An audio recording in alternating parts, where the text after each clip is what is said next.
யாவருக்கும் ஆண்டவராகிய இயேசு கிறிஸ்துவின் நாமத்தினாலே வாழ்த்துக் கொள்கிறோம். இந்த மாதத்தினுடைய முதல் ஞாயிறு, இந்த மாதத்தை தேவன் நமக்கு ஆசீர்வதித்து தரும்படியாய், இந்த மாதத்தில் தேவனுடைய ஆசீர்வாதத்தை நாம் பெற்றுக்கொள்ளும்படியாய் இந்த வாக்குத்தத்தமான ஒரு ஆசீர்வாதத்தை நாம் பார்ப்போம். இஸ்ரவேலை ஆசீர்வதிப்பதே தேவனுக்கு பிரியம். இந்த வார்த்தைகளை குறித்து நாம் பார்க்கும்போது எல்லாருக்கும் தெரிந்த வசனம் தான். இஸ்ரவேலை ஆசீர்வதிப்பது தேவனுக்கு பிரியம். அல்லேலூயா. இஸ்ரவேலை ஆசீர்வதிப்பது தேவனுக்கு பிரியம். காலையில் கூட எனக்கு ஃபோன் கால் பண்ணி ஒரு சகோதரர் ஃபோன் பண்ணார். உலகத்தானை பார்த்தா அவ்வளோ ஆசீர்வாதமாக இருக்கிறான், நல்ல காரியங்களை பெற்றுக்கொள்கிறான், ஈஸியாக பெற்றுக்கொள்கிறான். ஆனால் நமக்கு மட்டும் ஏன் இவ்வளோ லேட் ஆகுது தெரியல, ஏன் இவ்வளோ ஸ்ட்ரகிளிங் இருக்குது, ஏன் இவ்வளோ ஒரு போராட்டம் இருக்குது, ஏன் இப்படிப்பட்ட சூழ்நிலை இருக்குது அப்படின்னு தெரியல அப்படின்னு அவர் சொல்லிட்டு இருந்தார். இஸ்ரவேலை ஆசீர்வதிப்பதே தேவனுக்கு பிரியம். ஆண்டவர் ஒரு இஸ்ரவேல் ஜனங்களை ஆசீர்வதிக்க ரொம்ப சந்தோஷம். He pleased to bless them. அவருடைய ஆண்டவர் அவர்களை ஆசீர்வதிப்பது தேவனுக்கு பிரியமான ஒன்று, ரொம்ப விருப்பமான ஒன்று. அப்படி விருப்பமான ஒன்று ஏன் நிறைவேற மாட்டேங்குது? எல்லாத்துலேயும் போராட்டமும் பிரச்சனையும் சூழ்நிலைக்குள்ளே இருக்குது அப்படின்னு நம்ம பார்க்க போகிறோம். இஸ்ரவேலை ஆசீர்வதிப்பதே தேவனுக்கு. இஸ்ரவேல்னோன்னா நம்ம என்ன நினச்சிக்கிட்டோம், ஒரு பேர், அது பேர் வச்சுக்கிட்டா போதும், இஸ்ரவேல்ன்ற ஒரு பேரை வச்சுக்கிட்டா எல்லாம் நமக்கு கிடைச்சிடும், அதுதான் இஸ்ரவேல். அப்படி இல்லை. ஏதோ நான் கிறிஸ்துவ ஞானஸ்தானம் எடுத்துருக்கேங்க, என்ன நிறைய தொட்டியில் எடுத்துருக்கிறோம், முழுக்க ஞானஸ்தானம் எடுத்தோம், பாரம்பரியம் படைப்படி ஒவ்வொன்றும் பாரம்பரியம் கரெக்டாக A to Z வரையும் கரெக்டாக ஃபாலோ பண்ணுறேங்க.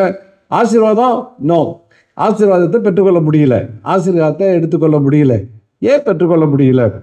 அப்போ இஸ்ரவேல்ன்றது பேர் அப்படின்னா இல்லை, பேர் தான். ஆனால் அந்த இஸ்ரவேல் பேர் சாதாரணமாக பார்த்தீங்கன்னா வேதத்தில் நாம் ஒரு அப்பா அம்மா பிள்ளைகளுக்கு பேர் கொடுக்குறாங்க, ஏதோ சொல்லி இப்படி தான் இருக்கணும், இந்த குழந்தையை குறித்து ஒரு எதிர்பார்ப்பு, இந்த குழந்தை இதெல்லாம் இப்படிலாம் செய்யணும், இப்படிலாம் மேலே வரணும் அப்படின்னு சொல்லிட்டு அவங்க எதிர்பார்ப்பில் அந்த குழந்தைக்கு பேர் கொடுக்குறாங்க.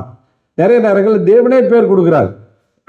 இந்த தேவனே பேர் கொடுத்து அந்த தேவன் அந்த பேரை அவர் ஆசீர்வதிக்கிறார். அப்போ பேர், அந்த பெயர் கொடுக்கும்பொழுது அது அந்த பேரை எப்போ கொடுக்குறாருன்னா அதுக்கேற்ற குணத்தையும் அதுக்குரிய காரியத்தையும் பெற்றுக்கொண்ட பிற்பாடு தான் அந்த பேரை அவர் கொடுக்குறாங்க. இஸ்ரவேலை ஆசீர்வதிப்பதே தேவனுக்கு பிரியம் அப்படின்னா அந்த பெயர் எப்போ கொடுத்தாரு, எப்படி கொடுத்தாரு அப்படின்னு பார்த்தா நமக்கு பல காரியங்கள் விளங்கும். இப்போ அதில் இதை குறித்து பிலேயாம் தான் இந்த முதல்ல இந்த காரியத்தை சொல்லுகிறான். என்னாகமத்தின் புத்தகம் 24வது அதிகாரம் 1வது வசனம். இஸ்ரவேலை ஆசீர்வதிப்பது கர்த்தருக்கு பிரியம் என்று கண்டபோது அவன் முந்தி செய்து வந்தது போல நிமித்தம் பார்க்காமல் வனாந்தரத்துக்கு நேராய் தன் முகத்தை திருப்பி, இங்கிலீஷில் போட்டு, now when Balaam saw that it was the Lord's pleasure to give his blessing. இந்த இடத்துல நல்ல அருமையாக வந்திருக்குது. அந்த his blessing, அவரோட ஆசீர்வாதம், அதாவது ஆசீர்வதிக்கிறதுனா என்ன, அவருடைய ஆசீர்வாதத்தை இஸ்ரேல் கொடுக்கணும். He did not as it other times make use of secret arts but turning his face to the wasteland. அதாவது அந்த இந்த பிலேயாம் பார்த்தீங்கன்னா பலவிதமான கடவுள்களை அவன் பலவிதமான காரியங்களே அவன் தீர்க்கதரிசியாக இருந்தான். அந்த தீர்க்கதரிசியில் பல வரிசையில் ஆண்டவராகிய தேவனையும் அவன் கண்டு கொண்டிருந்தான். அப்போ அவன் பார்க்கும்பொழுது அவனுக்கு எப்படியாவது பணம் கொடுப்பான், எப்படியாவது சபிக்கணும், எப்படியாவது சபிச்சு அந்த இதை ஒன்றும் இல்லாமல் பண்ணணும் அப்படின்னு சொல்லிட்டு என்ன செய்யறான், நிறைய சீக்ரெட் ஆர்ட்ஸ். அப்படின்னா என்னன்னா அவர் எப்படியாவது வசியப்படுத்திடலாம். ஆண்டவரை இப்போ பார்த்தீங்கன்னா மாந்திரீகத்தில் பார்த்தோன்னா வசியப்படுத்துறது, இந்த பிசாசை வசியப்படுத்தி, இந்த பிசாசை வசியப்படுத்தி வச்சுக்கிட்டாங்க, அந்த பிசாசு சொல்றதெல்லாம் பிசாசு செய்யும் அப்படின்னு சொல்லிட்டு ஓமன் சில விதமான ஆர்ட்ஸ், சில விதமான வசிய முறைகளை அவர்கள் தெரிந்து வைத்திருப்பாங்க. ஆனால் இந்த மாதிரி இப்போ என்ன செய்யறோம், ஆண்டவரே வசியப்படுத்த நினைக்கிறோம். ஆனால் ஆண்டவர் சொல்லிட்டாரு, நான் சொல்றது தான் நீ சொல்லணும், உன் இஷ்டத்துக்கெல்லாம் பேசுறதுக்கு அனுமதி இல்லை, உன் இஷ்டத்துக்கு எதையாவது சொல்லலாம்லாம் நான் ஒரு நாளும் அனுமதிக்க மாட்டேன், அதனால் நான் என்ன சொல்லணும் அதை தான் சொல்லணும்னு சொல்லிட்டு ஆண்டவர் தீர்க்கமாக சொல்லிட்டார். அப்போ பாலாக் போயிட்டு பாலாக்கு எப்படியாவது ப்ளீஸ் பண்ணணும், எப்படியாவது இஸ்ரவேலை சபிக்கணும், எப்படியாவது இஸ்ரவேலை ஒன்றும் இல்லாமல் ஆக்கணும் அப்படின்னு சொல்லிட்டு முயற்சி எடுக்கிறான். முயற்சி எடுத்து பார்த்தீங்கன்னா 3 வாட்டி, என்ன நீங்கள் பின்னாடி பார்த்தீங்கன்னா தெரியும், 3 வாட்டி போய் பாளையத்துக்கு பின்புறமா முழு பாளையத்தை பார்க்கல. முழுசா அவன் பார்க்கல.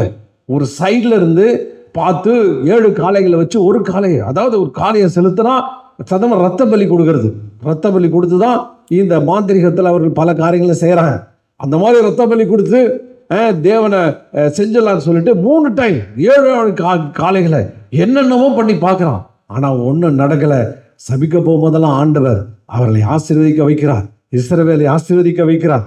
இஸ்ரவேலுடைய குணாதிசயங்களை சொல்லுகிறார்.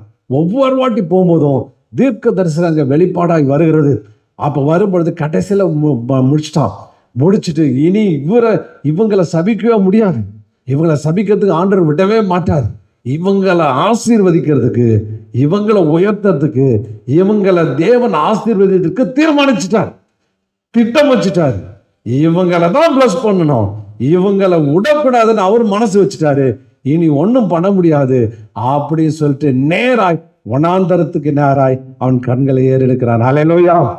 அந்த வனாந்தரத்துக்கு நேராக பார்த்தா அந்த கூடாரம் அழகழகா இருக்குது. 12 கோத்திரங்களுடைய கூடாரங்கள். சோத்திரம் அழகா அற்புதமா இருக்குது. அப்போ ஒன்றுனா அந்த ஆசீர்வாதத்தை சொல்லுகிறோம். அவங்களுடைய கேரக்டர் என்ன, அவருடைய காரியங்கள் என்ன, அவருடைய விஷயங்கள் என்ன அப்படின்னு அவன் சொல்றான். அதில் பார்த்தீங்கன்னா அவன் சொல்றான், என்னுடைய இந்த ஜனங்கள் காண்டாமிருகத்துக்கு ஒத்த பலனா இருக்கிறான். ஹல்லேலூயா. ஆமென். சோத்திரம். நம்மளை பார்த்தா காண்டாமிருகம் மாதிரி இருக்குது. ஒரு பிரச்சனை வந்தால் அப்போ சுருண்டு அடிச்சு அதோட விழுந்து 4 நாள் வேலைக்கு போகிறதில்ல, எதுக்கும் போகிறது கிடையாது. எப்போ பார்த்தாலும் காண்டாமிருகம். இஸ்ரவேல் ஜனம் அப்படியே இருந்துச்சு. அவங்க எங்கே பார்த்தாலும் சின்ன சின்ன பிரச்சனை பார்த்து ஓலமிட்டு அழுது என்றைக்கும் எதையுமே சந்திக்க முடியாமல், எந்த பிரச்சனையும் நேருக்கு நேராக செய்ய முடியாமல் யோகன் 10 இருக்குது. காண்டாமிருகத்தை எவனா அடங்க முடியுமா? மூக்கணாங்கயிறு போட்டு அடக்கி வைக்க முடியுமா? அதை சரியாக ஒரு இடத்துல வைக்க முடியுமா? அதை போட்டு விழ முடியுமா? அதை இஷ்டத்துக்கு அடிப்படியுமா அப்படின்னு கேட்குறாரு. காண்டாமிருகத்தை பண்ண முடியுமா? அந்த மாதிரி கிறிஸ்துவ ஜனம் காண்டாமிருகத்தை மாதிரி. அல்லேலூயா. ஆமென். காண்டாமிருகம் மாதிரியா இருக்கிறீங்க, பூனைக்குட்டி மாதிரி இருக்கிறீங்க. சோத்திரம். சின்ன சின்ன சூழ்நிலையில் போயிட்டு ஆண்டவரே, சில டைம்ல ஜோபன் ஆண்டவரே எடுத்துக்க, ஆண்டவரே எதுக்கு இந்த உலகத்தில் வாழ்ந்துங்கன்னு சீக்கிரம் எடுத்துக்க ஆண்டவரே அப்படின்னு சொல்லிட்டு ஜெபம் பண்ணுறது. ஆண்டவர் சொன்னார், பரலோகம் இங்கே வரணும்னு சொன்னார். பரலோக ராஜ்யம் வருவதாகன்றார். நீங்கள் நிறைய பேர் பரலோக ராஜ்யத்துக்கு போவதாகன்னு ஜெபம் பண்ணிட்டு இருக்காங்க. ஆண்டவரே நான் போயிடுறேன். ஏன்னா பிரச்சனை அவ்வளோ தாங்க முடியல, சூழ்நிலை அவ்வளோ மோசமாக இருக்குது, பிரச்சனையாக இருக்குது. அப்போ அவன் சொல்கிறான், காண்டாமிருகத்துக்கு ஒத்தவள். நிறைய அதில் பார்த்தீங்கன்னா சிங்கம் போல் அப்படி பண்ண தேவனுடைய எதிர்பார்ப்பு. அல்லேலூயா. இஸ்ரவேல் ஜனங்களை குறித்த தேவனுடைய எதிர்பார்ப்புன்னா நீ காண்டாமிருகமாக இருக்கணும்யா. முட்டி மோதணும், அடிச்சு நொறுக்கணும், எதை போனாலும் துணிச்சு உடச்சிட்டு போகணும் அப்படின்னு சொல்லிட்டு ஒரு கேரக்டரை இஸ்ரவேலுக்கு எதிர்பார்க்கிறார். அப்போ இஸ்ரவேல் என்பது ஏதோ ஒரு பேர் இல்லை, அது ஒரு சுபாவம். அல்லேலூயா. அது ஒரு கேரக்டர், அது ஒரு குணாதிசயம். அல்லேலூயா. அந்த குணத்தை எதிர்பார்க்கிறான். இஸ்ரவேல் தான் ஒரு பேர் வச்சுட்டா சும்மா பேர் வைக்கிறது இல்லை. ஏதோ குழந்தைக்கு பேர் வைக்கிறோன்னா பாருங்க, நிறைய பேர் ஆரோக்கியம் பேர் வச்சுட்டாக்க ஆரோக்கியம் என்ன இருக்குன்னு பார்த்தாக்க சுகர் 450 இருக்குது, பிபி 120 180 இருக்குது. அல்லேலூயா. இரும்பில் யாரும் தூங்க மாட்டான், நைட்டானா இருமல் அப்படி தூக்கி அப்பப்போ போய் ஹாஸ்பிட்டலுக்கு போயிட்டு இல்லாத வியாதியெல்லாம் அவ்வளோ இருக்குது. எல்லாம் கொலஸ்ட்ரால்லாம் இருக்குது, எல்லாம் இருக்குது. அதுக்கு பேர் ஆரோக்கியம்னு பேரை வச்சுக்கிட்டு அப்படி வச்சுருந்தா கிடையாது. அது பேர் சும்மா அப்பா அம்மா வச்சுருக்காங்க. அல்லேலூயா. அந்த மாதிரி இஸ்ரவேல் அப்படின்னா அந்த இஸ்ரவேலுடைய காரியங்கள் என்ன, இஸ்ரவேலாக இருக்கிறான். வேற ஒருத்தர் ஒரு கூட்டம் நடந்துட்டு இருந்துச்சான். ஒருத்தர் உள்ளே வந்தோடனே எல்லாரும் என்ன செஞ்சாலும் ஐயோ வந்துட்டாருன்னு சொல்லிட்டு தண்ணியை வாரி அவன் தலை மேலே ஊற்றுனாங்க. ஏன்னா அவன் பேர் நெருப்பான். சோத்திரம். நெருப்பாக இருந்தால் என்ன பத்திக்குன்னு சொல்லிட்டு அப்படி நெருப்பு அணைக்கணும்னு ஊற்ற அப்படிதான் அர்த்தம். அப்படிதான் பேரை வச்சுக்கிட்டா பேராக மாறுறது கிடையாது. கேரக்டர் வேற, அதோடைய காரியங்கள் வேற. அப்போ இஸ்ரவேலா இருந்தா, அல்லேலூயா, ஆமென், நீ இஸ்ரவேலா இருந்தா கர்த்தர் உன்னை ஆசீர்வதிக்கவே விடவே மாட்டார். அப்ப இஸ்ரவேல் என்ற காரியத்தை நாம் கொஞ்சம் நேரம் தியானிக்க போகிறோம். எல்லாம் உங்களுக்கு தெரிந்த வசனங்கள் தான். வாசியுங்கள். ஆதியாகமத்தின் புத்தகம் 32வது அதிகாரம் 24வது வசனத்தில்.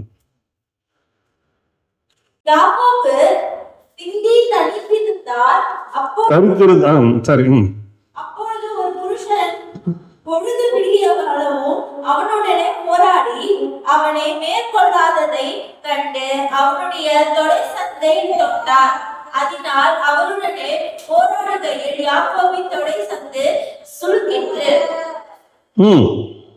அவர், நான் போகட்டும், பொழுது பிடிக்கிறது என்றார். அதற்கு அவன், நீர் என்னை ஆசீர்வதித்தால் ஒழிய உம்மை போக விட மாட்டேன் என்றார். அவர், உன் பேர் என்ன என்று கேட்டார். யாக்கோபு என்றார். அப்பொழுது அவர், உன் பேர் இனி யாக்கோபு எண்ணப்படாமல் இஸ்ரவேல் எனப்படும், தேவனோடும் மனிதரோடும் போராடி மேற்கொண்டாயே என்றார். அடுத்த வருஷமும் வாசிச்சிருங்க. அப்பொழுது யாக்கோபு, உம்முடைய நாமத்தை எனக்கு அறிவிக்க வேண்டும் என்று கேட்டார். அதற்கு அவர், நீர் என் நாமத்தை கேட்பானானேன் என்று சொல்லி அங்கே அவனை ஆசீர்வதித்தார். பாருங்க, யாக்கோபு பிரிந்து தருந்தான். அப்போது ஒரு புருஷன் பொழுது விடியுமளவும் அவனுடனே போராடி அவன் மேற்கொள்ளாதை கண்டு அவன் தொடை சந்தை தொட்டார். அதனால் அவன் போராடுகையில் யாக்கோபின் தொடை சந்து சுலுக்கிட்டு. இப்போ இந்த இடத்துல உங்களுக்கு அந்த 32:1 வாசிக்கும் போது பாருங்க, யாக்கோபு அங்கேருந்து பதாமராமிலேருந்து புறப்பட்டு வரான். 2 பரிவாரங்கள் என்ன சொன்ன மாதிரி 2 பரிவாரம்னா கிட்டத்தட்ட 1000 கணக்கு முறை கிட்டத்தட்ட 1.5 லட்சம் உருப்படியோடு எடுத்துன்னு வரான். கிட்டத்தட்ட 2 கிலோமீட்டர் வருது. இப்போ எல்லாம் மாடு அவ்வளோ ஆட்கள் ஈட்கள்லாம் கூட்டுக்கிட்டு வரான். கூட்டுக்கிட்டு வந்து அங்கே வருகிறான். வந்து திடீர்னு கேள்விப்படுறான் ஏசு அவனுக்கு எதிர்த்து வருகிறான். அப்படின்னும் போது அவன் ரொம்ப பயந்துடுறான். பயந்துட உடனே இப்போ திருப்பி அங்கேயும் போக முடியாது, இங்கேயும் போக முடியாது, நடுவில் மாட்டிக்கிட்டான். அந்த பக்கம் போனால் அவன் லாபான், அவன் மாமனார். இந்த பக்கம் போனால் இங்கே இங்கே அவங்க அண்ணன் ஏற்கனவே அது வேறைக்கு சொல்லிட்டான். 450 பேரோட தடி கொம்போட எடுத்துகிட்டு வரான். ஏற்கனவே ஏசா ரொம்ப மோசமான ஆள், புலி சிங்கம் எல்லாத்தையும் வேட்டையாடுற ஆள். அவன் அடித்து கொண்டு வந்து எப்படியும் போயிட்டு வேட்டையில் வல்லவனவன், வன சஞ்சாரி, காட்டில் தூங்குற ஆள், ரொம்ப முரட்டுத்தனமான ஆள். இவன் கூடாரவாசி, உள்ள அம்மா கிட்ட ஹெல்ப் பண்ணிட்டு இருந்த ஆள். இவன் இப்போ கேள்விப்பட்டவொடனே ஏசாவோட குணம் திறந்து அலறான். ஒரே பயம், குழப்பம், பல சூழ்நிலையில் குழப்பத்துக்குள்ளே போகிறான். ஆனால் ஒன்று தெரிஞ்சுது, இதுலேருந்து ஒரு ஜெயம் பெற்றுக்கொள்ளணும்னா, விடுதலை பெற்றுக்கொள்ளணும்னா நாம் ஆண்டவரை சந்திச்சே ஆக வேண்டும். ஆமென். பாருங்க, இந்த ஆண்டவர் நம்முடைய ஆண்டவருடைய சுபாவம் வித்தியாசமான சுபாவம். 32:1 வாசிக்கும் பொழுது தூதர்கள் அங்கே புறப்பட்டு அங்கே வராங்களாம். புறப்பட்டு அங்கே சந்தித்தார்கள் என்று சொல்லப்பட்டிருக்கிறது. இது ஆண்டவர் ஒன்று ஆசீர்வதிக்கிறேன்னா இவருடைய கேரக்டர் பாருங்க, வேணுன்னே அந்த பக்கம் போற. பரலோக தேவன் இவனை ஆசீர்வதிக்கணும், இவனை பிளஸ் பண்ணணும், இவனுக்கு வேண்டியதை செய்யணும். மக்னாயிம் பேரே மக்னாயிம், தூதர்களை சந்திச்சதுனால அந்த இடத்துக்கு மக்னாயிம் என்று பேர் கொடுக்குறான். இந்த மக்னாயிம் என்ற பேர் என்ன, ஆண்டவருக்கு தூதர்களோடு இறங்கிறார். இறங்கிட்டு இவனை சந்திக்கணுன்னே புறப்பட்டு வருகிறார். ஏன்னா நிச்சயமா யாக்கோபு என்னை தேடுவான், யாக்கோபு என்னை நிச்சயமா விடமாட்டான். அவனை நான் எப்படியாவது சந்திக்கணும், அவன் என்ன சந்திச்சு என்கிட்ட கேட்கணும், அவன் சந்திச்சு என்கிட்ட போராடும் போது நான் அவனை ஆசீர்வதிக்க வேண்டும். ஆமென். அப்போ புறப்பட்டு வருகிறார். அந்த அந்த தேவர் கூட்டம், தேவ தூதர்கள் அந்த இடத்துல அப்படியே தாண்டி போகிறாங்க. அப்போ பார்த்துட்ட பிற்பாடு ஒரு புருஷன்னா ஆண்டவராகிய தேவன் தான் ஆண்டவராக இயேசு கிறிஸ்து சொல்கிறாங்க. அப்போ கிறிஸ்து அங்கே பாருங்க, அந்த இடத்துல இயேசு அந்த இடத்துல தேவ தூதனா அவங்க கடந்து வருகிறார். அப்படி தாண்டி போகிற மாதிரி போகிறாங்க. கண்டுபிடிச்சிட்டான். அல்லேலூயா. கண்டுபிடிச்சோன்ன முட்டால அவன் போராடுறான், இரவெல்லாம் போராடுகிறான். போராடி கடைசியில் அவனுக்கு என்ன சர்டிஃபை பண்ணுறாரு, பொழுது விடியும் அளவும் அவனை மேற்கொள்ளாதை கண்டு அவனுடைய தொடை சந்தை தொட்டார். அதனால் அவருடன் போராடுகையில் யாக்கோபின் தொடை சந்து சுருக்கிற்று. அவர், நான் போகட்டும், பொழுது விடுகிறது என்றான். அதற்கு அவன், நீர் என்னை ஆசீர்வதித்தால் உம்மை விடமாட்டேன். அப்ப இந்த இடத்துல விடியும் அளவும் போராடுகிறான். போராட்டம் இது ரெஸ்லிங் அப்படின்னு போட்டுருக்குது. ஹல்லேலூயா. சோதனை நிறைய பேர் ரெஸ்லிங் மேட்ச் பார்த்துருப்பீங்க. ரெஸ்லிங் ஒரு வித்தியாசமான ஸ்போர்ட். என்னன்னா, ஒரு பெரிய ரவுண்டு போட்டிருப்பாங்க. அந்த ரவுண்டில் 2 ஆப்பனன்ட் நிற்பாங்க. ஒருத்தர் பிடிச்சிக்கிட்டோம். அப்போ அந்த போராட்டம் அந்த ரெஸ்லிங் மேட்சுக்கு ஈக்குவலாக சொல்லப்படுது. அப்போ ஆண்டவர் அவன்கிட்ட சொல்கிறாரு, அவர் சொல்கிற விஷயம் பார்த்தீங்கன்னா, நீ 2 பேரும் ஜெயிச்சுப்பா, மனுஷனோடும் தேவனோடும் போராடின. நீ உலகத்தில் பார்த்தீங்கன்னா போராட்டம் இல்லாத வாழ்க்கை கிடையாது. இல்லையா? ஆமென். சோத்திரம். போராடுறதுக்கு பலப்படுத்திக் கொள்ள வேண்டும். மனுஷங்கிட்ட போராட்டம். மனுஷன் சும்மா கொடுத்துருவான், சாதாரணமாக கொடுத்துருவானா? சொன்ன மாதிரி யாக்கோபு அவன் மாமங்கார சேலரியை மாத்திரான். ஃபஸ்ட்டு 10,000 கொடுத்தான். 10,000 கொடுத்தவொடனே மாதம் 10 முறை மாத்திரான். 10,000 கொடுத்தாலும் அடுத்த மாதம் பார்த்தா 9,000 ஆக்கிட்டான். 1,000 ரூபாய் கம்மி பண்ணிட்டான். அடுத்த மாதம் இன்னும் ஒரு 1,000 ரூபாய் கம்மி பண்ணிட்டான். 8,000 7,000 கொண்டு போனால் 10 மாத்திரம் எவ்வளோ ஆகிடும்? கடைசியில் 1,000 தான் இருக்கும். அதில் வேறு பீருண்டுது. செத்து போன ஆடு செத்து போச்சியா? அதெல்லாம் கிடையாது. அதுக்கு 50 ரூபாய் கழி. மிருகம் வந்து பிடிச்சிட்டு போச்சு, அதுக்கு 100 ரூபாய் கழி அப்படின்னு சொல்லிட்டு கழிச்சு எவ்வளோ வாங்கினான்னு தெரியல. பாவம், அவ்வளோத்தையும் அவன்கிட்ட பிடிக்கிட்டான். அப்போ இவ்வளோ ஏமாற்றம் தான் பாருங்க. ஒரு போராட்டம் ஆரம்பிக்குது. மனுஷன் இந்த உலகத்தில் வந்து நீங்கள் ஒரு இதாக பிஸ்னஸ் பண்ணுறீங்க, நீங்கள் வேலைக்கு போகிறீங்கன்னா அவ்வளோ ஈஸியாக கொடுத்துறாரு. இல்லையா? லாபான்கள் நிறைந்த உலகம். ஆமென். லாபான் தான் இருக்கிறான். எங்கே பார்த்தாலும் புடுங்கணும், கவுக்கணும், மேலே சர்வைவல். அந்த சர்வைவலுக்கு மனுஷன் என்னெல்லாம் பண்ணுறான், எளிமையான எவ்வளோ காரியங்களை செய்கிறான், எவ்வளவோ ஏமாத்துக்கிறான். பாருங்க, 30 நாள் எத்தனையோ பேர் கண்ணீரோடு நிற்பாங்க. பஸ்ஸில் சம்பாரிச்ச பணம் 30 நாள் கஷ்டப்பட்டு அந்த பணத்தை பஸ்ஸில் வச்சுக்கிட்டு பஸ்ஸில் போவோம். ஒரே நாள் வந்து கரெக்டாக பிட்பாக்கெட் அடிச்சுவோம். அடித்து பணத்தை எடுத்துகிட்டு போயிட்டு பிற்பாடு பாருங்க, 30 நாள் கஷ்டப்பட்ட ஒரு ஆள், வேர்வை சிந்தி வேதனைப்பட்டு நைட்டெல்லாம் அவ்வளோ உடல் உழைப்பு போட்டு வந்த ஆளை ஒரு ஆள் பிட்பாக்கெட் அடிச்சிட்டான்னா அவனுடைய நிலைமை எவ்வளவு மோசமாக இருக்கும், எவ்வளோ கஷ்டமாக இருக்கும். அவன் எவ்வளோ கண்ணீரோடு நிற்பான். அதுதான். அப்போ இந்த உலகம், லாபான்களின் உலகம், எப்படா ஏமாற்றலாம், எப்படி உங்ககிட்ட கவர்ந்து கொள்ளலாம், உங்ககிட்ட எடுத்துக்கொள்ளலாம், உங்ககிட்ட பல காரியங்கள் எடுத்துக்கொள்ளலாம் அப்படின்னு சொல்லிட்டு நிறைய கிறிஸ்தவர்கள் முடிவுக்கு வந்துடுறாங்க. என்ன சொல்றாங்க? உண்மையாக இருந்தால் பிஸ்னஸ் பண்ண முடியாதியா? உண்மையாக இருந்தால் ஒரு நியாயமாக செஞ்சால், சரியாக செஞ்சால் அந்த உலகத்தில் பிஸ்னஸ் பண்ண முடியாது, ஒன்றும் ஜெயிக்கலாம் முடியாது. அவ்வளோதான். பற்றாக்குறையும் கஷ்டத்தையும் இதையும் கவனிச்சுக்கிட்டு தான் நம்ம வாழ்க்கையில் வாழணும் அப்படின்னு நிறைய பேர் சொல்லுவாங்க. எனக்கும் அப்படி தான் ஸ்டார்டிங்கில் அப்படி தான் இருந்துச்சு. இந்த உலகத்தில் உண்மையாக இருந்தால் சரியாக செஞ்சால் நமக்கு 10 பைசா கிடைக்காது, நம்ம முன்னேற முடியாது, அப்படி தான் யோசிச்சது உண்டு. ஆனால் ஆண்டவர் சொல்கிறாரு, இல்லை, ஒரு போராட்டம் உண்டு. ஆமென். ஹல்லேலூயா. இந்த வாரன் பஃபெட் புக்ஸ்லாம் எனக்கு ரொம்ப பிடிக்கும். அதில் அவர் சொல்கிறாரு, ஒரு மனுஷன் முன்னுக்கு வரணும். மனுஷன் முன்னுக்கு வரணும், போர் குணம் வேணுமா? ஹல்லேலூயா. எல்லாம் சொல்லுங்க. என்ன குணம்? போர் குணம். போராடுற குணம் இல்லை. என்ன குணம்? போர் குணம். கிடைச்சே ஆகணும், வந்தே ஆகணும், பெற்றுக்கொண்டே ஆகணும். ஹல்லேலூயா. எனக்கு இதை கிடைச்சே ஆகணும், நான் பெற்றுக்கொண்டு ஆகணும், எனக்கு இது வேணும் அப்படி சொல்லி போர்க்குணம். போர்க்குணம் இருந்தாதான் இந்த உலகத்தில் நீங்கள் எதையுமே சாதிக்க முடியும். போர்க்குணம் இல்லை, கிவ் அண்ட் டேக். ஈஸியாக விட்டு கொடுத்துட்டீங்கன்னா ஈஸியாக அவ்வளோதான்ப்பா, கேட்டு பார்த்தா கிடைக்கல, வந்து பார்த்த முடியல, அப்படியே ஒன்றுக்கு பெற்றுக்கொள்ள முடியாது. ஆண்டு வெட்டியும் போய்ட்டு ஆண்டவர் 2 வாட்டி கேட்போம், கல்லை விட்டு அடிப்போம், மாங்காய் கிடைச்சா விழுட்டோம், இல்லாட்டோம் விட்டுருவோம், அப்படின்னா ஒன்றுத்தையும் பெற்றுக்கொள்ள முடியாது. ஹல்லேலூயா. விடக்கூடாது. சோத்திரம். எனக்கு மாங்காய் கிடைச்சே ஆகணும், விடுறதுலையும் மாங்காய் அவனை விட மாட்டேன், அடிச்சே தீருவேன் அப்படின்னு நின்னாதான் இங்க பெற்றுக்கொள்ள முடியும். ஆமென். தேவன் அந்த குணத்தை எதிர்பார்க்கிறார். யாக்கோபுக்கு அதை பார்த்த அப்ரிஷியேட் பண்றார், ஆச்சரியப்படுத்துறார். போராடுவா, அவன் என்ன ஏமாத்தினாலும் பரவாயில்ல, ஆனா ஆண்டவர் மனசு வச்சா அவ்வளத்தையும் உனக்கு திருப்ப கொடுப்பார். ஆமென். அவ்வளவு திருப்ப கொடுக்கிற தேவன். இந்த சொசைட்டி அவ்வளவு பயங்கரமான சொசைட்டி. இது முடியும். நாம தேவனுடைய காட்ஸ் ஹெவன் இன்டர்வென்ஷன், பரலோகத்தின் குறுக்கீடு உங்களுக்கு உண்டு. பரலோகம் உங்களுக்கு குறுக்கிடும். அது பாருங்க, அவன் உடலை 10 உடனே பொண்டாட்டி பிள்ளையை போட்டுட்டு தரித்திரமா ஓடலை. அவன் அங்கேயே நிற்கிறான், அங்கேயே தரித்திருக்கிறான். பாருங்க, அது ரெஸ்லிங்ல ரொம்ப முக்கியம். ஸ்டாண்ட் ஸ்டில், ஸ்ட்ராங்கா நிற்கணும். அல்லேலூயா. தோண்டு கொண்டெல்லாம் போயிடக்கூடாது. உங்க ஃபீல்டில் ஒரு ரிங் போட்டுருவாங்க. ரெஸ்லிங் மேட்ச், ஏன்னா ரெஸ்லிங் வரதுனால ரெஸ்லிங் நான் நிறைய அடிச்சு பார்த்தா நம்ம ப்ரேயர், இந்த ப்ரேயருக்கு ஒரு ஸ்பெஷல் ப்ரேயர் கொடுக்கண்டா, இஸ் ரெஸ்லிங் ப்ரேயர். அல்லேலூயா. ஆமென். சோத்ரம். மல்யுத்த ஜபம். ஆமென். அப்ப மல்யுத்த ஜபம் நமக்கு தேவை, ஒவ்வொரு கிறிஸ்தவனும் தேரணும். அந்த மல்யுத்த ஜபம் இருந்தா எதையும் சாதிக்க முடியும். அப்ப பாருங்க, அந்த யாக்கோபுடைய கேரக்டர்ல பாத்தீங்கன்னா, அவன் சொந்த சகோதரன், அவங்க அந்த ஆசீர்வாதத்தின் மூலம் ரொம்ப ஆசை அவனுக்கு. என்ன பிளஸ்ஸிங் வேணும். ஏன்னா ஒரு செகண்ட்ல யாக்கோபு ஏசா பார்த்தீங்கன்னா 2 பேரும் 2 பெறுவீங்க. 5 செகண்ட் முன்ன பிறந்திருப்போம்.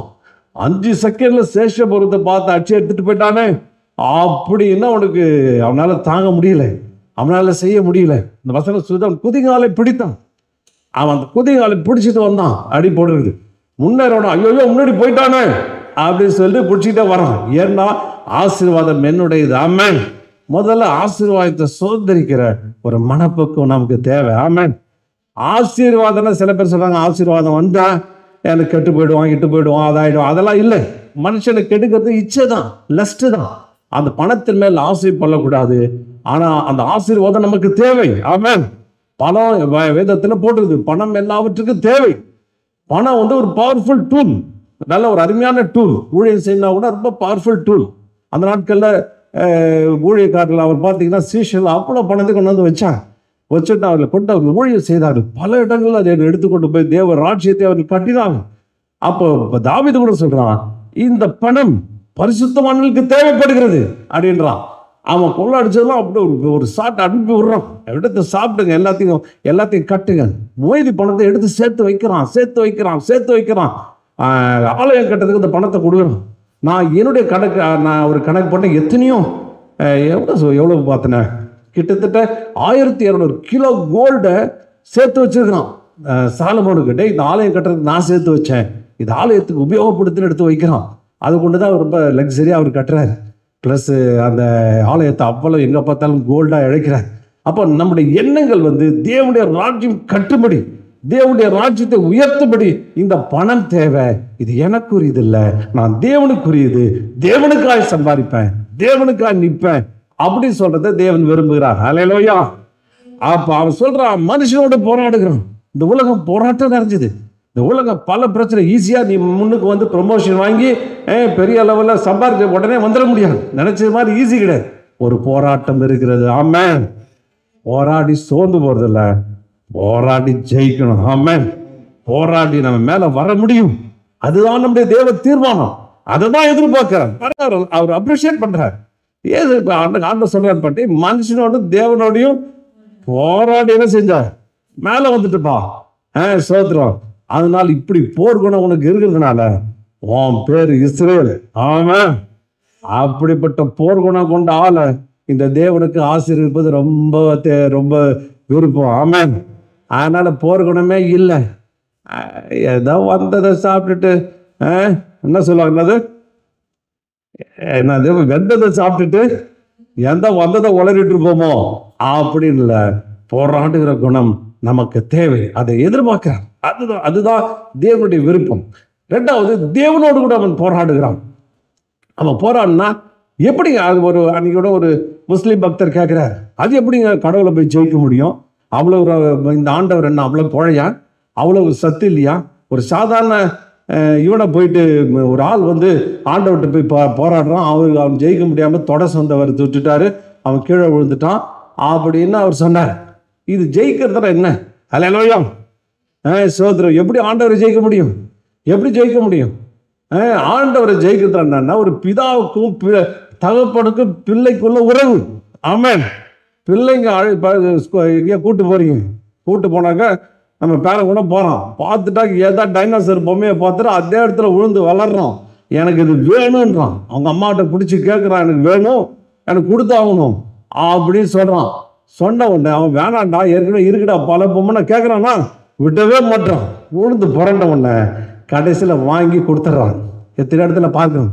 அப்போ பிள்ளைகள் அழும்போது தகப்பை விட்டு கொடுக்கணும். அப்போ யார் ஜெயிக்கிறான்? பிள்ளைங்க தான் ஜெயிக்குது. ஹல்லேலூயா. இந்த பொண்ணு எனக்கு வேணும்னா வேணும் தான். அப்புறம் கடைசியில் இறங்கி வந்துடுறாங்க. இறங்கி அவங்க அப்பா தகப்பன்மார்கள் விட்டு கொடுக்குறாங்க. அப்போ கொடுத்துட்றாங்க. அதே மாதிரி தான் இது தகப்பனை காட்டிலும் பெரிய இருதயமுடைய தேவன். ஆமென். அவன் போராடும்போது ஆசீர்வாதத்தை கேட்கும் பொழுது அந்த ஆசீர்வாதத்தை தேவன் விட்டு கொடுக்குறான். அவனை உடனே தருகிறான். அப்போ இந்த வசனங்களை குறித்து ஒரு வசனம் வாசிப்போம். ஓசியாவின் புத்தகம் 12:3. அவன் தாயின் கர்ப்பத்திலே தன் சகோதரனுடைய குதிகாலை பிடித்தான், தன் பலத்தினால் தேவனோடு போராடினான், அவனுடைய தூதவனானோரோடு போராடி மேற்கொண்டான், அழுது அவரை நோக்கி கெஞ்சினான். பெத்தேலிலே அவர் அவனை கண்டு சந்தித்து அவ்விடத்திலும் நம்மோடு பேசினார். தன் தாயின் கர்ப்பத்திலே தன் சகோதரனுடைய குதிகாலை பிடித்தான், தன் பலத்தினால் தேவனோடு கூட போராடினான். அப்ப பாருங்க, தேவதூதரோடு போராடி அழுது அவரை நோக்கி கெஞ்சினான். பெத்தேலிலே அவர் கண்டு சந்தித்த விடத்திலே நம்மோடு பேசினால கவனிங்க, அழுது கெஞ்சினான். இதுதான் போராட்டம், இதுதான் ஒரு காரியம். என்னுடைய மக கூட காலேஜ் போகும்போது என்கிட்ட ஸ்கூட்டர் கேட்டான். நான் சொன்னேன், ஸ்கூட்டர்லாம் வாங்கி தர முடியாது, ஒழுங்காக பஸ்ஸில் போய் நான் ட்ராப் பண்ணுறேன், காரில் கொண்டு போய் ட்ராப் பண்ண, உனக்கு என்னது ஸ்கூட்டர் அப்படின்னு சொல்லிட்டு உடனே அவன் விடலை. அவன் விட்டுருவான என்ன, திருப்பி வந்து எனக்கு ஸ்கூட்டர் வந்தாகணும், எல்லாரும் ஃப்ரெண்ட்ஸுங்கெல்லாம் வச்சுருக்கான். நான் சொன்னேன் முடியாது. திருப்பி நான் அப்புறம் பார்த்தேன். கொஞ்ச நாள் மறுபடியும் கேட்டோன்னு நான் சொன்னேன், ஒரு 2-3 நாள் தொடர்ந்து கேட்டோன்னு நான் சொன்னேன் பார்க்கலான்னு சொல்லிட்டேன். பார்க்கலான்னு பிடிச்சிட்டான். அப்போ பார்க்கலான்னு சொன்னீங்களா, வாங்கி கொடுங்க, எங்கே ஸ்கூட்டர் அப்படின்னு கேட்க ஆரம்பித்தான். ஒன்று கேட்டோன்னா விட மாட்டான். உடனே நான் என்ன சொன்னேன், சரி எப்படியாவது இது வாங்கி கொடுக்குற ஐடியாவே கிடையாது. அப்புறம் சொன்னேன் 80% எல்லாத்துலேயும், ஏன்னா என் பொண்ணை பற்றி எனக்கு தெரியும், 80% மேலே எடுத்தா உனக்கு நான் ஸ்கூட்டர் வாங்கி தரேன் அப்படின்னு சோதரம். ஒன்று அதை சரி அப்படின்னு போயிட்டோன்னா 80% எடுத்தான்னா இல்லை, அதே மார்க்கு தான், அதே 80 கீழே தான். சோதரம் அப்படி வாங்கினோடனே மறுபடியும் பாருங்கள் எனக்கு வேணும் ஸ்கூட்டர் வேணும் அப்படின்னோடனே இங்கே தான் பார்க்கலான்னு சொன்னீங்களான்னு. அப்போ கடைசி என்ன ஆச்சு, வாங்கி கொடுத்துட்டோம். அப்போ யார் பிள்ளைகள் இடத்துல யார் ஜெயிக்கிறான்? சரி, பெற்றோர் இடத்துல குடும்பத்தில் யார் ஜெயிக்கிறான்? பிள்ளைங்க தான் ஜெயிக்கிறாங்க. அல்லேலூயா, சோதரம். அதே கண்டிஷன் தான், கெஞ்சினா ஆண்டவரே நான் ஆசீர்வதிங்க. ஏன்னா நீங்கள் அதுக்கு முன்னாடி வசலாம் பார்த்தீங்கன்னா ஆபிரகாமுக்கு வாக்குத்தத்தம் ஏற்கனவே அக்ரிமெண்ட் போட்டிங்க இல்லையா, வேர்டு சொல்லிட்டீங்க இல்லையா. நீங்கள் என்ன சொன்னீங்க, பார்க்கலான்னு சொன்னதை நம்ம சொன்னது சாதாரண தகப்பன் மாதிரி இறங்கி வரும்போது அந்த தகவல் சொல்கிறான், நீங்கள் முற்பிதாக்கு சொன்னீங்களா இல்லையா, ஆசீர்வதிப்பேன்னு சொன்னீங்க இல்லையா, உங்களுடைய வம்சத்தை விருத்தியாக்குன்னு சொன்னீங்களா இல்லையா, அதை உடன்படிக்கை நீங்கள் நினச்சிருங்க, அந்த உடன்படிக்கை இருக்குதே அப்படி சொல்லி போராடுறான். கெஞ்சினான், விடலை. அதுவும் பார்த்தீங்கன்னா அவனுடைய சகோதரனுடைய குதிங்காலை பிடித்த, அந்த குதிங்காலை பிடிக்கிறதுல இடம் நிறைய சில அர்த்தங்கள் உண்டு. அவன் காலை அவன் பிடிக்கிறான். கேட்ச் ஒன்ஸ் ஹீல் அப்படின்னு என்னன்னா தோத்து போய் ஓடுறது, அதாவது ஓட்டம் பிடிச்சான்றதுக்கு அந்த வார்த்தைகள் அப்படி உபயோகப்படுத்துறாங்க. அவன் காலே அவன் குதிங்காலே அவன் பிடிக்கிறது அப்படின்னா ஓடுறது, அவன் காலை அவன் பிடிக்கிறது என்னன்னா ஓடுறது, எங்கே பார்த்தாலும் ஓடுறது. பாருங்க, ஏசாவுக்கு பயந்து ஓடுறான். அந்த மேப்பில் பார்த்தீங்கன்னா 79 கிலோமீட்டர் ஓடிருக்காங்க. சாதாரண இதாக இது, பஸ்ஸில் போனால் கூட ஓட்டமெல்லாம் வலிக்கும். 750 கிலோமீட்டர்ஸ் நடந்தே போயிருக்கான். ஓட்டமா நடையுமா ஒரு இரவில் அவ்வளோத்தையும் கூடார வாசியாக இருந்த அவன் திடீர்னு ஏசா கொலை பண்ணுவான் சொன்னோன்னே பயந்து போய் ஒரு கோல் எடுத்துக்கிட்டு, தடி எடுத்துக்கிட்டு, மிருகம் ஏதாவது வந்துட போகுதுன்னு சொல்லி அவன் ஓடுகிறான். 79 கிலோமீட்டருக்கு ஓடுறான். அங்கே போனால் ஓட்டம் தான், டே நைட்டு மாடு மேய்க்கிறதுக்கு ஓடிக்கிட்டே இருக்கிறான். அங்கேயும் இங்கேயும் ஓடிக்கிட்டே இருக்கிறான். அவன் லாபான் அவனை ஏமாற்றும் போது ஓடுகிறான், பயந்து ஓடுகிறான் பல விதங்களில். கடைசியில் லாபானுக்கு பயந்து இப்போ எல்லாம் பிள்ளைகளோட குடும்பமாக ஓடுறான். அல்லேலூயா, ஆமென். ஓட்டம் அப்படி ஓட்டம் மறுபடியும் 750 கிலோமீட்டர் ரிட்டர்னு. எவ்வளோ கஷ்டம் அது, குடும்பத்தோட குழந்தைகளோட அவ்வளோ குழந்தைகளோட உடையாடுறதுனா சாதாரண விஷயமா? உடையாறான். சோத்திரம். அதுக்கப்புறம் பார்த்தா தன் பலத்தினால் சகோதரனுடைய குதிங்காலை பிடித்தான். அதுக்கப்புறம் என்ன அர்த்தம்னா, இந்த ரெஸ்லிங் மேட்ச்சில் பார்த்தீங்கன்னா 2 பேர் ஸ்ட்ராங்காக நிற்பாங்க. அவங்க எப்பயுமே மூஞ்ச பார்க்க மாட்டாங்க, கையை தான் பார்ப்பாங்களாம். கை எப்படி அவங்க கேட்ச் பண்ணுறாங்க அப்படின்னு. என்ன செய்யணும், அதை கொஞ்சம் அந்த கையை தட்டி விட்டுட்டு காலை பிடிச்சி அப்படியே கவுத்து விட்டுட்டு முதுகில் இத்தனை செகண்ட் டைம் இருக்குது, இத்தனை செகண்ட் வரலையும் அவனை வந்து 10 செகண்டா 10 செகண்ட்ஸ் 10 செகண்ட் அவனை அப்படி நிறுத்திடணும், படுக்க வச்சு நிறுத்திடணுமா. 10 செகண்ட் நவரக்கூடாதான். அவன் தான் வின்னு. சோத்ரம். பாருங்க, தான் குதிகால பார்த்து அடுத்த எப்படி பாருங்க யாக்கோபுடைய வாழ்க்கை ஸ்டார்டிங்லேயே அந்த ஆசீர்வதிக்கிற அந்த இன்னொரு காலை பிடிக்கிறதுனா என்னன்னா ரெஸ்லிங் மேட்ச்சில் ஜெயிக்கிறது. அவன் காலை வாரி விட்டுட்டு காலை வச்சு அந்த இடத்துல அழுத்தி அவனை அங்கே நிறுத்துறது, அதுதான் அந்த காரியம். அவன் ஃபஸ்ட்டு அவங்க ஓடுறான், எங்கே பார்த்தாலும் குதிங்கால் அவன் காலை பிடிச்சிட்டு ஓடினான், எங்கே பார்த்தாலும் ஓடிட்டு இருந்தான். இப்போ ஒரு இடத்துல நின்றுட்டான். ஆண்டவரே, இப்போ பயங்கரமான சூழ்நிலை, ஏசாவை ஜெயிச்சாகணும். ஏசாவு கோபத்தோடு இருக்கிற பயத்தோடு இருக்கிற வசனம் என்ன சொல்லுது, சகோதரனுடைய கோபம் கொண்ட சகோதரன் பட்டணத்தையும் பிடிச்சிடலாம், ஆனால் கோபம் கொண்ட சகோதரனை பிடிக்கிறது அடக்கிறது சாதாரண விஷயம் இல்லை, அது கர்த்தர் தான் செய்யணும். அப்போ யாக்கோபுக்கு தெரிஞ்சிச்சு, ரைட்டு இங்கே ஆண்டவர் செயல்பட்டாதான் முடியும் அப்படி சொல்லி தெரிஞ்சு அழுது கெஞ்சினான். பாருங்க, பிடிச்சிட்டான் காலுக்கு. நான் நினச்சிக்கிறேன் தொடையை பிடிச்சிட்டான். ஆண்டவரை பிடிச்சிட்டு விட்டாது, ஆண்டவரே விடமாட்டேன் ரொம்ப படுறானேன்னு சொல்லிட்டு ஆண்டவர் தொட சொந்த அப்படி கையை வச்சிட்டார். கையை வச்சோன்னா ஒரு மனுஷனுடைய ஸ்ட்ரென்த் எங்கன்னா ஹிப்பு தான், அவனுடைய தொடை தான், அதான் ஸ்ட்ரென்த்து. அந்த இடத்துல கையை வச்சோன்னா, தொடை சந்தில் கையை வச்சோன்னா சுலுக்கிடுச்சு. சுலுக்கிட்டாது விடுவான்னு பார்த்தா விடவே இல்லை. ஹல்லேலூயா. நான் நினைக்கிறேன் கீழே வந்து காலை பிடிச்சிட்டு இருப்பான். ஆமென். சோத்திரம். இதால விட மாட்டேன். தன்னுடைய பலம் ஸ்ட்ரென்த்தை தொட்டுட்டாரு, இருந்தாலும் பலத்துக்கு மிஞ்சி போராடுறான். அவருடைய காலை டைட்டா பிடிச்சிட்டான். அவர் சொல்றாரு, போகட்டும் விடு, பொழுது விடுதுன்ற, பொழுது விடுன்றாரு. ஏங்க அவருக்கு என்னங்க வேலை இருக்குது? ஆண்டவருக்கு எல்லாத்தையும் படைச்சிட்டாரு, 7 நாள் எல்லாத்தையும் முடிச்சிட்டாரு, முடிச்சு ரெஸ்ட் எடுத்துட்டாரு. இப்போ போய் என்ன பிரபலமா போட போறாரு? இல்லையா, தூதர்களுக்கு போட்டு ஆளுக்கு இன்க்ரிமெண்ட்லாம் போட போறாரு? ஒன்றும் போட போறது கிடையாது. அவருக்கு என்ன வேலை இருக்குது? ஒன்றுமே இல்லை. அவர் வேலையே உன்னை ஆசீர்வதிக்கிறது தான். ஹல்லேலூயா. உன்னை கண்டுபிடிச்சி உன்னை தேற்றுறது தான், உனக்கு வேண்டியதை செய்வது தான். ஆனால் உனக்குள்ள ஒரு கேரக்டர் எதிர்பார்க்கிறார், உனக்குள்ள ஒரு குணாதிசயத்தை எதிர்பார்க்கிறார். ஒரு இடத்துல வரணும் நீ விரும்புகிறார், ஒரு ஸ்தானத்துக்குள்ள நீ வரணும்னு பார்க்கிறார். ஒரு மென்டாலிட்டி, ஒரு ஆட்டிடியூட், உடைய நோக்கம் சிறந்ததாய் மாற வேண்டும் என்று விரும்புகிறார். இவரை பிடிச்சாதான்டா என் வாழ்க்கையில உண்டு, இவருடைய உதவி தேவை, இவருடைய ஸ்ட்ரென்த் எனக்கு தேவை. என் ஸ்ட்ரென்த் பத்தாது, என் ஸ்ட்ரென்த் ஒன்றும் இல்லை, இவன் ஸ்ட்ரென்த் தான் தேவை அப்படின்னு முடிவு கட்டுறதுக்கு ஒரு முடிவுக்கு வந்து நீங்க நிக்கிறீங்க பாருங்க. அந்த பொசிஷன் தான் இஸ்ரவேல். ஹல்லேலூயா. அந்த பொசிஷன், அந்த இடம், அந்த ஸ்தானம், அந்த தகுதி, குவாலிஃபிகேஷன், அந்த குவாலிஃபிகேஷன் எதிர்பார்க்கிற ஒரு குவாலிட்டி, ஒரு குவாலிஃபிகேஷன், ஒரு தகுதி என்னன்னா அந்த போராடுகிற குணம். ஆமென். சோத்திரம். வார்த்தையின்படி நிக்கிற குணம். இந்த வார்த்தையை நீங்க சொல்லிட்டீங்க, வாக்குத்தத்தங்களை பிடித்துக் கொள்கிறீர்கள், பிடிச்சிட்டு இதுதான் வேணும் அப்படி நிக்கிறீங்க பாருங்க. அது சாதாரணமா நிக்கல. நைட்டு நான் அதை எடுத்து பார்த்தேன், பெனியல் மேப்ல எடுத்து பார்த்தேன். எத்தனை மணிக்கு நான் இஸ்ரேல் போகும்போதெல்லாம் பார்ப்பேன். ஒரு நாள் திடீர்னு பார்த்தா பொழுது விழிஞ்சிச்சு. ஐயோ 6 மணிக்கு பஸ்ஸுக்கு வர சொன்னாரு அப்படின்னு நேரத்தை 10 மணி, 4 மணிக்கு சூரிய உதயம் வந்துடுது. எப்போ மறையுதுன்னு பார்த்தா 8 மணிக்கு மறையுது. கொஞ்சம் தான் டைம்.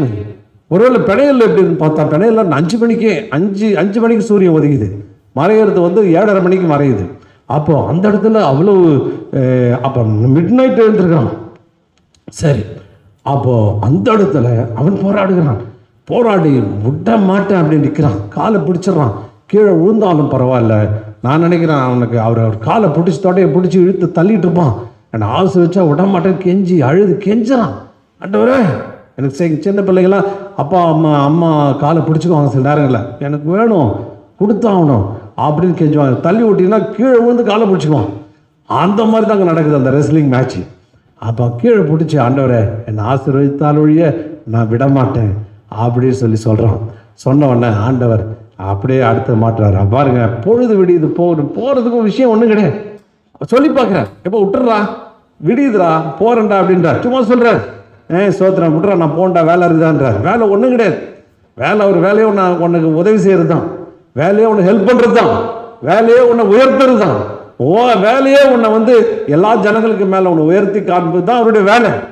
அதுதான் ஒரு வேலை. அவன் சொல்றான் அதெல்லாம் கிடையாது, இந்த சாக்கு போக்கெல்லாம் விட மாட்டேன், நீங்கள் என்னை ஆசீர்வதிச்சால் ஒழிய, நீங்கள் என்னை பிடிச்சால் ஒழிய விட மாட்டேன் சொல்லி அவர் கால்களை பிடித்து அவன் ரொம்ப கெட்டியாக பிடிச்சிட்ட உடனே ஆண்டவர் மனம் மாறிட்டு உன்னை நான் ஆசீர்வதிக்கிறேன் அப்படின்னு சொல்கிறதுக்கு முன்னாடி அவர் சொல்கிறாரு, என்ன சொல்கிறாரு, உன் பேர் என்னன்னு கேட்குறேன்.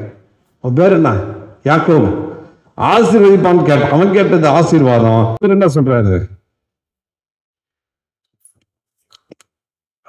தேவனோடு மனுஷனும் போராடி மேற்கொண்டாயே அப்படின்னு சொல்லிட்டு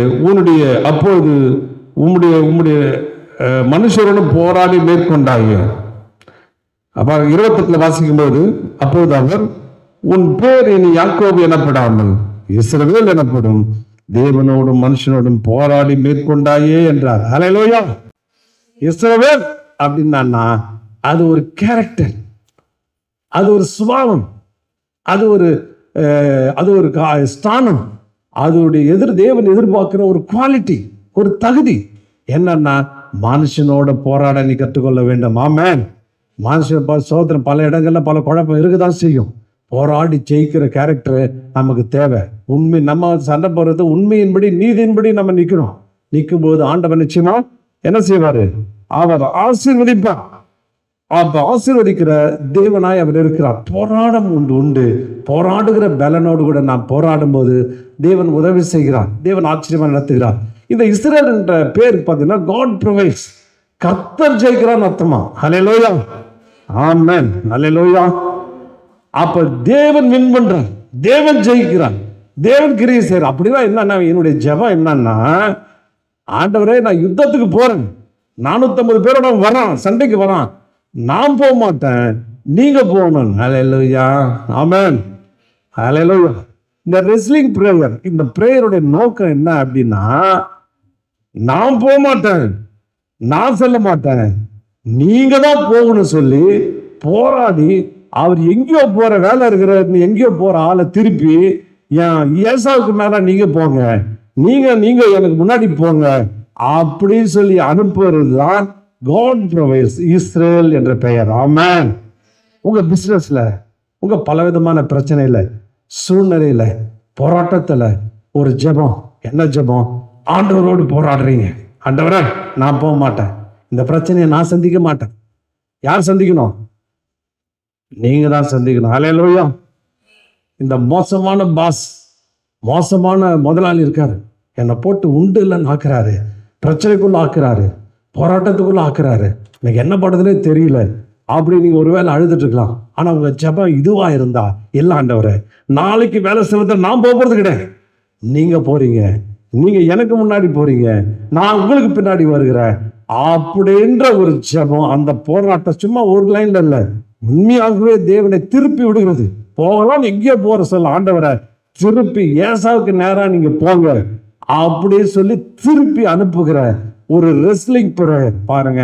அதுல ஜெயிக்கணும். நிறைய நேரத்துல பிள்ளைங்க சொல்ல, நீங்க வாங்க, அங்க போனா ஸ்கூல்ல போட்டா நீங்க வாங்கன்னு அப்பாவை தள்ளிக்கிட்டு முன்னாடி போய் அனுப்புற அந்த பிள்ளை என்னைக்கு ஜெயிக்கும். அத மாதிரி ஆண்டவரை இவன் முன்னாடி அனுப்புகணும். முன்னாடி அனுப்பும் பொழுது அங்க பாத்தீங்கன்னா ஏசா கதையே மாறி போகுது. ஹல்லேலூயா. கட்டி பிடிச்சி அழுகுறான். அடிக்கணும் வந்த தடிகளோட வந்த ஆளு கட்டி பிடிச்சி அழுது, 2 பேரும் ஒருத்தருக்கு ஒருத்தர் அன்பை பரிமாறிக்கொள்கிறாங்க. அப்ப ஏன்னா ஆண்டவர்களுக்கு முன்பாய் சென்று கொண்டு இருக்கிறார். ஹல்லேலூயா. தாவீது எப்படி ஜெயிச்சான்? தாவீதோட கதையெல்லாம் வாசிக்கும் பொழுது 66 பேட்டில், 66 யுத்தத்தை அவன் சந்திச்சிருக்கான். ஒரு இடத்துல அவன் சங்கீதத்தில் எழுதுறான், இன்னைக்கு ஏன் நாங்கள் தோத்துட்டோம், ஏன் நாங்கள் தோல்வியை கண்டடைஞ்சோம்? நீ சங்கீதத்தில் வாசிக்கலாம், எங்களுக்கு முன்பாய் நீ செல்லாததுனால் அல்லவா, நீங்க எனக்கு முன்னாடி போகலையே, நீங்க எனக்கு முன்னாடி வரலையே, நீங்க எனக்கு காரியங்கள் செய்யலையே, நீங்க எனக்கு அந்த யுத்தத்துக்கு வரலையே, எங்க முன்னாடி நீங்க போகலையேன்னு சொல்லி அங்க சங்கீதத்தில் ஒரு இடத்துல புலம்பன் பாடுகிறான். அவங்க புலம்புறான், ஆண்டவரே நீங்க போகாம விட்டுட்டீங்க. அப்ப என்ன அர்த்தம்? ஆண்டவர் நமக்கு முன்பா போனா, ஆண்டவர் பரிசுத்த ஆவியானவர், தடைகளை உடைக்கிற அந்த பரிசுத்த ஆவியானவர் நமக்கு முன்பா செல்ல வைக்கிறது தான் இந்த ரெஸ்லிங் பிரேயருடைய நோக்கம். ஆமென், ஹல்லேலூயா. அவர் போனா எப்படி ஜெயம் கிடைக்காது? ஆமென். அவர் நடந்தா, நமக்கு முன்னாடி போனா எப்படி நம்ம தோல்வியை சந்திப்போம்? ஒரு நாளும் தோல்வியை சந்திப்பதற்கான வாய்ப்பே கிடையாது. அது ஒண்ணுமே கிடையாது. சரி, இப்ப இவர்கள் சரி இது போட்டோம். அப்ப நமக்கு முன்பா அவரை செலுத்தணும். ஒரு இடத்துல கூட அவர் சொல்றாரு தாவீதுக்கு, டேய் நீ பெரிய கூட்டம் வருது, என்ன பண்றது ஆண்டவரே அப்படின்னா, நீ போட்டு முசு கொட்டு சரி போய் மறைஞ்சிக்கோ. மறைஞ்சிட்டோன்னு ஒரு நாள் தென்றல்ல வீச பண்ணுவேன், செடியில சவுண்டு டப்ப டப்புன்னு குதிரை வர்ற சவுண்ட் மாதிரி வரும், நீ இறங்கி போன்ற. இறங்கி போன பெரிய ஜெயம். காரணம் அந்த காற்று ஆண்டவரை பரிசுத்த ஆவியானவரை குறிக்கும். அவர் முன்னாடி போயிட்ட உடனே ஈஸியா ஜெயம் கிடைத்தது. சரி, நான் ஒரு கடைசியா ஒரு பாயிண்ட் வந்துட முடிச்சிடறேன். இப்ப பாருங்க, அவர் சொல்றாரு, உன் பேரை மாத்துறாருங்க. இது என்ன ஆசீர்வாதம்? ஹல்லேலூயா.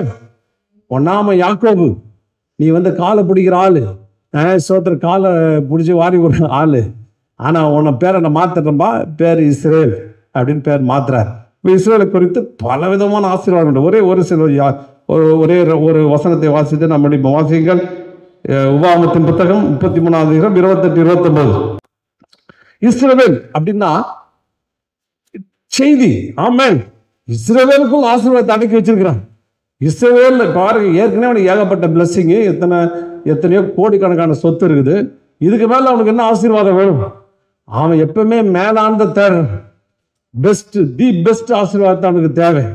அப்ப இஸ்ரவேல் பேரை உலகத்திலே தி பெஸ்ட் ஆசீர்வாதத்தை அவனுக்குள்ள கொடுக்குறான். இந்த வசனத்தை வாசி, இஸ்ரவேல் இஸ்ரவேல் அப்படின்னா அதுதான் செய்தி. இஸ்ரவேல் சுகமாய் தனித்து வாசம் பண்ணுவான். அந்த பேரோட கேரக்டர்லாம் இது, தனித்து வாசம் பண்ணுவான். அன்னைக்கு கூட பார்த்தீங்கன்னா இஸ்ரேல் தேசம் தனியா நின்று அடிக்குது. ஒரு 10 லட்சம் பேர் தான் இருக்கிறாங்க. 90 லட்சம் ஜனங்களை ஈரானை போட்டு கலக்குறான். அந்த பக்கம் அடிக்கிறான், இந்த பக்கம் அடிக்கிறான். எத்தனையோ கோடி பேர் அகைன்ஸ்ட். சின்ன நாடு தனித்து வாசம் பண்ணுகிறான். யாக்கோபின் ஊற்றானது தானிய ராட்சவல்ல தேசத்துல இருக்கும். அப்படி வானமும் மழை பனியை பொழியும். இஸ்ரவேலே நீ பாக்கியவான், கர்த்தரால் ரட்சிக்கப்பட்ட ஜனமே, உனக்கு ஒப்பானவன் யார்? உனக்கு சகாயம் செய்யும் கேடகமும் உனக்கு மகிமை பொருந்திய பட்டயமும் அவரே. உன் சத்துருக்கள் இச்சகம் பேசி அடங்குவார்கள், அவர்கள் மேடுகளை மிதிப்பாய் என்று சொன்னாங்க. என்ன சொல்ற வரா? ஹல்லேலூயா. இந்த போராடுற குணம் உனக்குள்ள இருக்குதுடா, ஜெயிச்சிட்டப்பா. என்ன அவனுக்கு இஸ்ரவேல்னு பேர் வச்சா, இஸ்ரவேலில் இவ்வளோ ஆசீர்வாதம் இருக்கு, ஏகப்பட்ட ஆசீர்வாதம் இருக்குது. ஒரு பாட்டு அவன் மோசே இதை சொல்கிறான். இஸ்ரவேல்ன்றது யாருன்னா ஒரு பேரை மாற்றுறது கிடையாது. பேருக்குள்ள ஒரு பெரிய செய்தி இருக்கிறது. ஆமென். பேருக்குள்ள ஒரு பலவிதமான ஆசீர்வாதம் இருக்குது. அந்த பேருக்குள்ள பலவிதமான வாக்குத்தத்தங்கள் இருக்குது. அதெல்லாம் சொன்னா 20 சாப்டர் ஆகும்னு ஆண்டவர் என்ன பண்ணாரு, ஒரே பேரை வச்சுக்கிட்டு முடிச்சிட்டாரு. அப்ப உன்னுடைய சத்துருக்கள் இச்சகம் பேர் மேடுகளை மிதிப்பான், உன்னை அவன் மிதிக்க மாட்டான். ஹல்லேலூயா. நீ தான் அவனை மிதிப்ப, நீ தான் ஜெயிப்ப. நீ தனித்து ஒரு சில பேர் பேக்ரவுண்ட் இல்லைங்க, எங்க அப்பா சரியில்லை, எங்க தாத்தா சரியில்லை. ஹலோ, யாரும் சரி தனித்து வாசம் பண்ணுவ. ஆமென். நீ எங்க போனா தனியா ஃபிளரிஷ் ஆகி மேலே வருவேன், நீ ஆசீர்வாதமா இருப்ப அப்படின்னு ஆண்டவர் சொல்கிறான். சரி, அப்ப இஸ்ரவேல் என்ற பேரை தேவன் அவர்கள் கொடுக்கிறாரு. அப்படின்னா அனைத்து இஸ்ரவேலுக்குரிய அனைத்து ஆசீர்வாதம் உள்ளடக்கமாய் அங்கே உள்ளே தருகிறார், அவங்களை ஆசீர்வதிக்கிறார்.